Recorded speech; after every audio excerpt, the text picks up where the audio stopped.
Mumbai police Maharashtra पोलिसांच्या हातामध्ये त्यांना 48 तास द्या आणि त्यांना सांगा मला महाराष्ट्र साफ करून द्या. मी तुम्हाला एक गोष्ट सांगू का, आपल्या देशामध्ये कायदे आहेत, लॉ आहे, फक्त ऑर्डर नाही.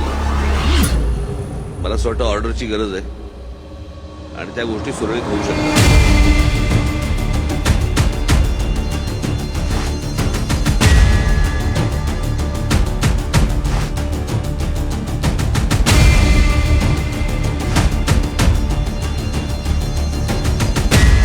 माझा मुंबई पोलिसांवरती माझा विश्वास आहे, 100% विश्वास आहे मुंबई पोलीस महाराष्ट्र पोलिसांवरती. मुंबई पोलीस महाराष्ट्र पोलिसांच्या हातामध्ये त्यांना 48 तास द्या आणि त्यांना सांगा मला महाराष्ट्र साफ करून द्या. सगळ्या गोष्टी त्यांना माहिती असतात, सगळ्या गोष्टी त्यांना माहिती असतात, ऑर्डर्स नसतात. रिस्क कोण घेईल?